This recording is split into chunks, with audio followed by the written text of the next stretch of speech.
Cette vidéo va vous expliquer comment fonctionne le couplage étoile-triangle. Alors pour commencer, déjà ici, ce qu'il faut voir c'est qu'on a un réseau ici en 230 volts, triphasé, d'accord? Donc ça veut dire qu'il y a 230 volts entre chaque phase. Entre L1 et L2, il y a 230 volts, L2 et L3, 230 volts, et L1, L3, 230 volts. Dans le circuit de puissance, on a d'abord un sectionneur Q1, ici, porte fusible. On a un contacteur KM1, et on a un relais thermique. En dessous de tout ça, on a notre moteur asynchrone triphasé. Alors, le moteur asynchrone triphasé, dans sa plaque à borne, lui, il n'est pas couplé. C'est-à-dire qu'on ne lui a pas mis de couplage étoile ou triangle. D'accord? On a ramené ces enroulements au tableau. On a ramené les sorties W2, U2, V2 au tableau et on les a connectés à des contacteurs. Alors, comment ça marche?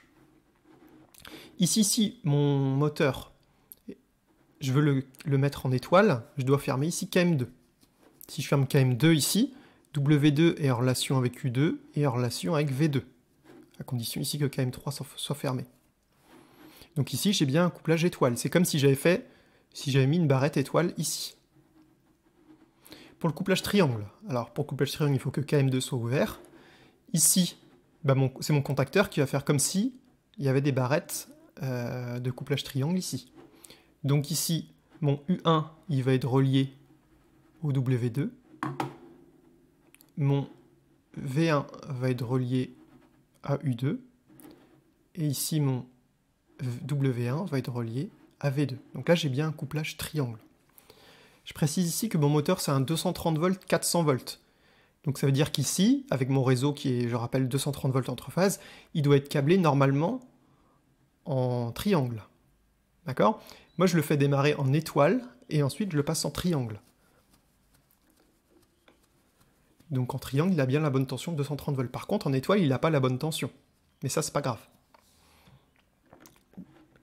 En fait, c'est votre tension ici qui va déterminer si vous pouvez faire un couplage étoile ou triangle. En fait, pour faire un couplage étoile-triangle, la tension ici triangle, donc la première tension que vous trouvez, elle doit correspondre à celle de votre réseau. Donc j'ai un réseau 230 volts, donc ici mon couplage triangle c'est bien en 230 volts, donc là je peux l'utiliser.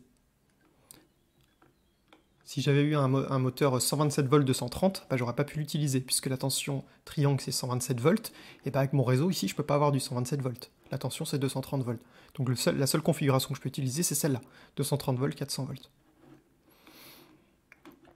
Donc comment ça marche? En fait si je veux que mon moteur soit câblé en étoile, j'ai dit qu'il fallait que ici, je ferme KM1 pour emmener de l'énergie, et ici que KM2 soit fermé pour faire le couplage. Donc le couplage étoile, ça correspond à KM1 plus KM2.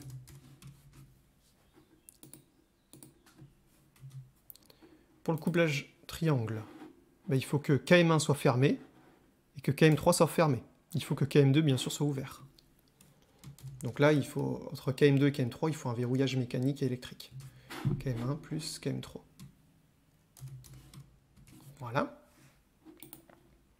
Voilà pour la puissance. Au niveau de la commande, qu'est-ce qu'on trouve? On trouve ici un disjoncteur Q2, un transformateur 230-24, un disjoncteur ici Q3. Ici, on retrouve le contact normalement fermé de notre relais thermique. Donc, je rappelle que le relais thermique, lui, il a pour rôle de protéger le moteur contre les surcharges. Donc ici, si mon moteur force trop, ça va se traduire par un courant plus important, et le relais thermique, lui, il va ouvrir son contact qui va interrompre l'énergie. S'il ouvre ce contact-là, KM1 n'est plus alimenté, donc ici, ça s'ouvre. Donc mon moteur n'est plus alimenté, il ne peut plus tourner. Alors, S1, c'est un bouton d'arrêt.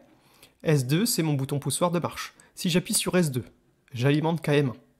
Si KM1 est alimenté, tout ce qui est en bleu sur mon schéma, ici, ça doit bouger. Donc ici, j'envoie de l'alimentation sur mon moteur. Ici, j'ai un automaintien. Donc ici, KM1 est auto-alimenté, je peux relâcher mon bouton S2.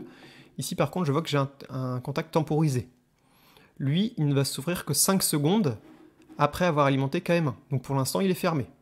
Donc il est fermé.